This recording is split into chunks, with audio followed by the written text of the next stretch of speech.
नमस्कार दोस्तों, भारत एक्सप्रेस देख रहे हैं आप। और आज एक बड़ी खबर निकल कर आई है उत्तर प्रदेश की राजनीति से। समाजवादी पार्टी और कांग्रेस पार्टी का गठबंधन हो गया है, यानी कि इंडिया गठबंधन, जिसकी चर्चा हो रही थी कि टूटने की कगार पर है या फिर टूट चुका है, लेकिन ऐसा कुछ नहीं हुआ।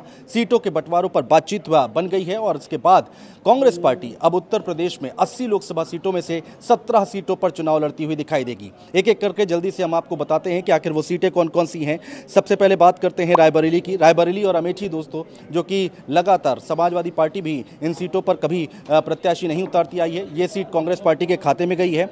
कानपुर नगर की अगर हम बात करें तो कानपुर नगर कांग्रेस पार्टी के खाते में जाती हुई दिखाई दे रही है। कानपुर की अगर हम बात करते हैं तो कांग्रेस पार्टी का एक समय पे गढ़ माना जाता रहा है और ये सीट एक बार फिर से कांग्रेस पार्टी के खाते में गई है इस गठबंधन के तहत।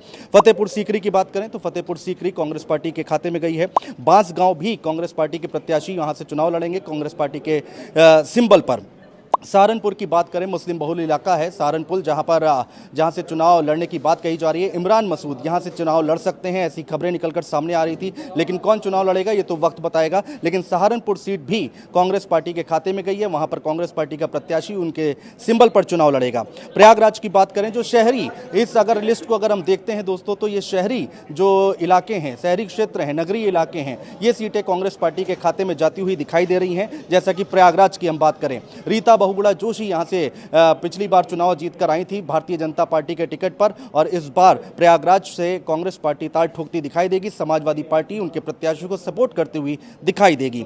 महाराजगंज की बात करें तो यहां पर बता दें, सुप्रिया श्रीनेत की बात चल रही थी, खबरें आ रही थी, इस सूत्रों के हवाले से खबर है, अंदर की खबर है कि सुप्रिया श्रीनेत यहां से चुनाव लड़ सकती हैं। गोरखपुर के पास का जिला है महाराजगंज, ये यहां से भी कांग्रेस पार्टी चुनाव लड़ती हुई दिखाई देगी।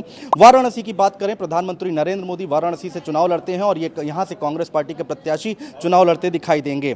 अमरोहा, जिस सीट पर बात फंसी हुई थी, कहा यह जा रहा था कि अमरोहा सीट कांग्रेस पार्टी को चाहिए, वो बात बनती हुई दिखाई दे रही है और कांग्रेस पार्टी के खाते में अमरोहा सीट गई है। झांसी की बात करें, बुंदेलखंड का इलाका आता है झांसी, जहां पर भी कांग्रेस पार्टी के टिकट पर कांग्रेस पार्टी के प्रत्याशी चुनाव लड़ते दिखाई देंगे दोस्तों। बुलंदशहर, पश्चिमी उत्तर प्रदेश की बात करें तो बुलंदशहर की सीट जो है, बुलंदशहर और अमरोहा, इन सीटों पर बात फंस रही थी, जो कि सुलझा ली गई है। कांग्रेस पार्टी और समाजवादी पार्टी के बीच में बात बन गई है और बुलंदशहर सीट जो है वो कांग्रेस पार्टी में जाती हुई दिखाई दे रही है। पश्चिमी उत्तर प्रदेश है दोस्तों, जैन चौधरी का प्रभाव वाला इलाका है ये, जहां पर किसान जाटो वोट डालते हैं और जैन चौधरी कितना फैक्टर डालेंगे यहां पर कांग्रेस पार्टी के प्रत्याशी के सामने कितनी चुनौती होगी, या फिर सामने वाले प्रत्याशी के लिए कितनी चुनौती पैदा करेंगे, ये तो वक्त बताएगा। आगे बढ़ते हैं दोस्तों। दिल्ली एनसीआर की बात करें तो दिल्ली से सटा हुआ इलाका है गाजियाबाद, जहां पे जनरल वीके सिंह 2019 में चुनाव जीत कर आए थे और जनरल वीके सिंह इस बार टिकट मिलता है कि नहीं मिलता है भारतीय जनता पार्टी से, तो वक्त बताएगा। लेकिन कांग्रेस पार्टी के खाते में गाजियाबाद सीट जाती हुई दिखाई दे रही है। मथुरा की बात करें, हेमा मालिनी यहां से भारतीय जनता पार्टी के सांसद हैं। हेमा मालिनी इस बार टिकट मिलता है, बड़ा मुश्किल है कि भारतीय जनता पार्टी की तरफ से टिकट मिलेगा नहीं मिलेगा, लेकिन मथुरा की सीट भी कांग्रेस पार्टी के खाते में गई है, यानी कि कांग्रेस पार्टी के सिंबल पर उनका प्रत्याशी यहां पर चुनाव लड़ता हुआ दिखाई देगा। सीतापुर की बात करें दोस्तों, सीतापुर की भी यहां पर कहा जा रहा था कि पेंच फंसा हुआ है, लेकिन अब यहां पर सुलझता दिखाई दे रहा है क्योंकि इसका ऐलान कर दिया गया है। सीतापुर की सीट भी कांग्रेस पार्टी के खाते में है। लखनऊ से सटा हुआ इलाका है बाराबंकी भी कांग्रेस पार्टी के खाते में गई है।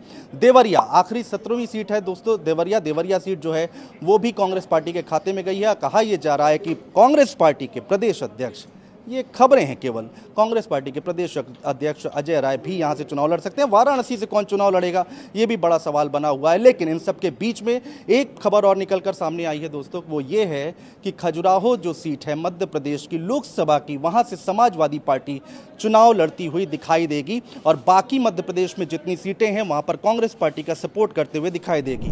विधानसभा चुनाव आपको याद होगा मध्य प्रदेश का, जहां पर जब कांग्रेस पार्टी और समाजवादी पार्टी के बीच में बात नहीं बनी थी, समाजवादी पार्टी ने 70 से ज़्यादा उम्मीदवार विधानसभा चुनाव में उतारे थे, उसके बाद नतीजा क्या हुआ वो आपके सामने है। लेकिन इस बार खजुराहो सीट पर चुनाव लड़ती हुई समाजवादी पार्टी दिखाई देगी।